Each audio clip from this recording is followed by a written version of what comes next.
Hi, I'm Florentina Martin. I'm children's buyer at Waterstones, and I look after everything from 0 years to teen and YA. Hello, I'm Kiran Hargrave, and I'm an author of middle grade stories such as The Girl of Incan Stars, The Way Past Winter and The Island at the End of Everything. So Kiran, you mentioned there your first story, your debut was The Girl of Incan Stars. Are you that girl?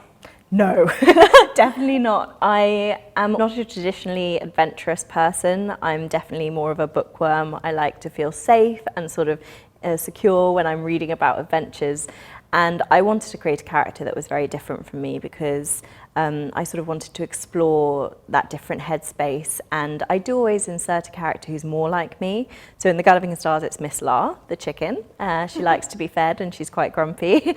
But as my books have gone on, I've definitely become more confident in putting myself and my characteristics more in the book. So The Way Past Winter, the main character Mila is very much based on me. How do you like to have your main characters? Do you like them to be that sort of traditionally heroic, or do you like the quiet strength, or a mix? I think a good mix is a lovely balance. For myself as a reader, and I think for the judges at Times Chicken House, we're looking for a great balance of plot and character.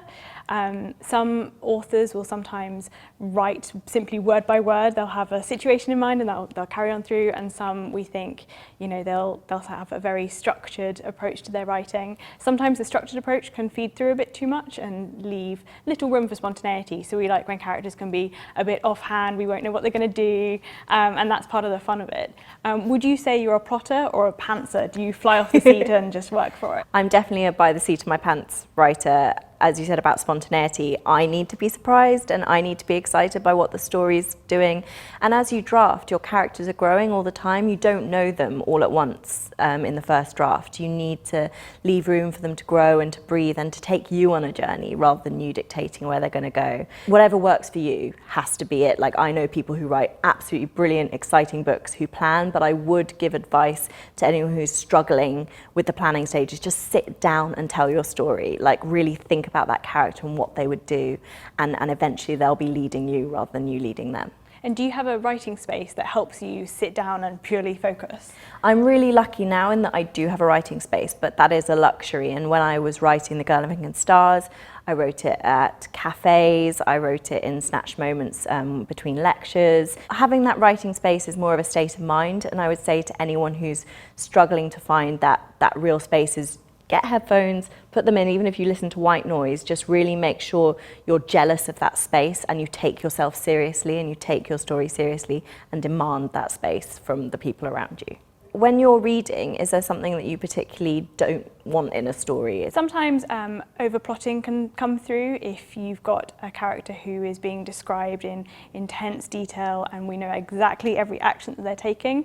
That can be a little tough on the reader, because the beauty of writing and reading is that you're almost meeting halfway. You've got a writer who is offering out a suggestion of a person or a place, and you've got the reader coming to it, taking it and making it their own as well. So finding that balance is where the sweet spot is, and when it swings one way or the other can be less inviting. And I think it's worth saying as well that these don't have to be perfect. Like, it's almost nice when there's space for then the editors who are in the room to kind of fill in their own gaps, and then we'll come back to it as readers and see it as a more complete object. But I think that's nice to show your potential and the potential in characters, and as readers that's really exciting to find as well. Absolutely. An editor will be perhaps your second or third viewpoint on your original raw manuscript, which is one of the most impressive things we find in the Times Chicken House Prize, is how raw these elements are, and it's how a writer has first imagined their creation on the page, and then the editor or their agent perhaps comes to it with a fresh pair of eyes and can sculpt things and smooth things out a bit, or add in elements that might not have been thought about.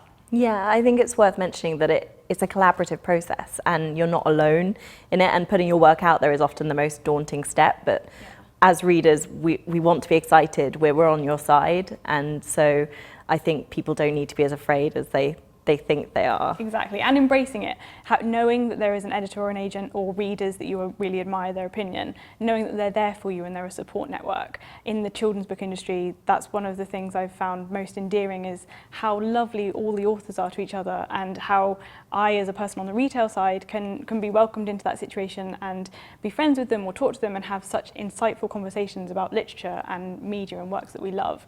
And that's something definitely to embrace as an author if that suits you and suits your personality. Exactly, it is a really lovely space to be in. Yeah. Is there something you're particularly impressed by, that you'll be reading these entries sort of thinking, oh, I hope that it might have something of this in it?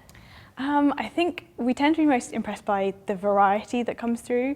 No submission has been the same as any other. Because it's already open to people who haven't yet been published, there are so many different viewpoints that we're seeing, and it's exciting to find a brand new character with a fresh voice who's going to propel a plot forward and will take you on a journey that you just don't know about. So what do you look for when in your reading as well as your writing? I look to be immersed in something, and for me that comes as much through language as through plot, and I am always very much attuned to how something sounds aloud, and I would always encourage someone when they're writing, and maybe even if they're stuck, to read aloud, and then you'll know what's meant to come next. It's a very intuitive thing.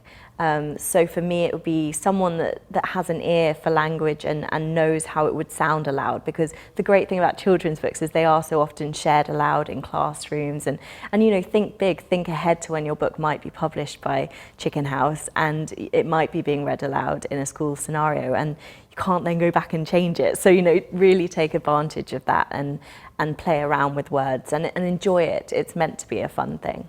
Do you ever read your pieces out to people as well? My poor husband. But any sounding board that you have is so important, even just yourself in a room reading quietly. But I do actually get my husband to read aloud to me, and if you have a helpful companion or who can either listen or read to you, it's really helpful to hear it aloud, and you can kind of edit off the page, because words can feel overwhelming, but when they become in the mouth, they become stories, and that's when they get exciting.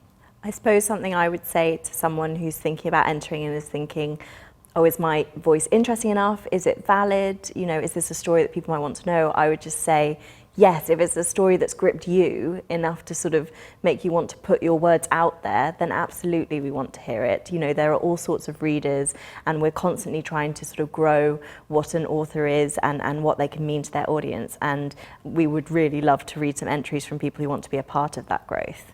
I think if there was one thing that I wanted to encourage new writers and creators to think about, was to really speak their truth, and whether that's their truth on a very personal level, or if they can connect with their character's truth and really hone in on what makes them unique and what makes them different to everyone else. That's the sort of thing that we love seeing and what we love reading. And the more truthful that you are with those characters on the page, the more honest it comes across to readers as well.